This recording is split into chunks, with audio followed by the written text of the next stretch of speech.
نبی پاک صلی اللہ علیہ وسلم نے فرمایا دو دوست کٹھے رہتے تھے دنیا میں، اور جب وہ قیامت کے دن اللہ تبارک و تعالیٰ کی بارگاہ میں پیش ہوئے تو ہوا یہ کہ دونوں کی کچھ نہ کچھ نیکیاں کم ہو گئیں. سمجھ لے دونوں کی 80% نمبر آئے، 20% میں فیل ہو گئے.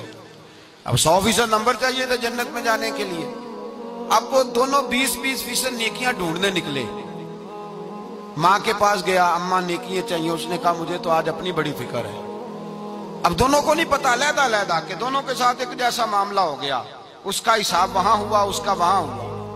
دونوں 20% نیکیاں ڈھونڈ رہے تھے، دونوں کو کوئی نہیں ملی. رستے میں دونوں کی ملاقات ہو گئی. تیرا کیا بنا؟ اس نے کہا یار 20% کمی رہ گئی. تیرا کیا بنا؟ 20% رہ گئی. اب دوست تھے نا دوست، دنیا میں بھی سودا نیکی کا، آخرت میں بھی نیکی کا. ایک کہنے لگا یار تو اس طرح کر، میری والی بھی لے، تو جنت میں جانا. دوست تھے نا. حضور فرماتے ہیں کہنے لگا تو میری لے، تو جانا، چلو ایک تو جائے نا. فرماتے ہیں اس نے اس کو نیکیاں دے دی. وہ جنت کے دروازے پہ گیا تو اس کے دل میں خیال آیا میں کتنا خود غرض ہوں، میں کتنا خود غرض ہوں. اس نے نیکیاں دے کے مجھے بھیجا اور میں نے اس کا سوچا ہی نہیں. وہ دروازہ جنت سے پلٹ آیا، رونے لگا. عرش کا مالک جو سارا کچھ جانتا ہے فرشتوں سے پوچھتا ہے اسے پوچھو کیا بات ہے. اس نے کہا مولا مہربانی کر، میں دنیا میں بھی اس کے ساتھ رہا ہوں، اگر جنت میں بھی ہمیں اکٹھا فرما دے، تیری شان رحمت میں کمی نہیں آئے گی. میرے مصطفیٰ کریم فرماتے ہیں اس دوست کی برکت سے اللہ دوسرے کو بھی جنت عطا فرما دے گا. اللہ دوسرے کو بھی جنت دے دے گا اس دوست کی برکت سے. پھر میرے مصطفیٰ کریم نے دوسری جگہ پہ فرمایا.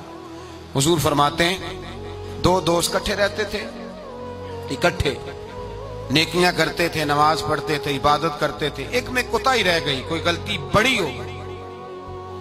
اب ایک جنت میں، دوسرا جہنم میں. اب وہ جب جنت میں داخل ہوا تو عرض کرتا یا اللہ میرے دوست کو بھی بلا. میرے دوست کو چنگیاں دے لڑ لگی ساتھ میری چولی چ پھول پہ، اے اللہ میرے دوست کو بھی بلا. فرشتہ کہتا ہے کہ وہ تو جہنم میں ہے. جہنم میں یہ لفظ موجود ہیں. اتنے خوبصورت دوست بھی ہوتے ہیں، اس طرح کے میں یرانے ہوں گے، یہ بھی عنوان ہوگا قیامت میں، یہ رنگ بھی مہکے گا. اے اللہ دوست کو بھیج دے جنت میں، تو حکم ہوگا کہ وہ تو جہنم میں ہے، اس کے لیے تو دوزخ کا فیصلہ ہوا ہے. مصطفیٰ کریم فرماتے ہیں وہ دوست عرض کرے گا اے اللہ کیا لفظ ہیں، کیا حسن ہے. کہے گا رب کریم سے کہو کہ یا اسے جنت میں بھیج دے یا مجھے بھی جہنم میں بھیج دے. وہ جنت میرے کس کاری جتھے یار نظر نہ آوے، تے وہ دوزخ مینوں لکھ بہشتاں جتھے سونا آوے جاوے.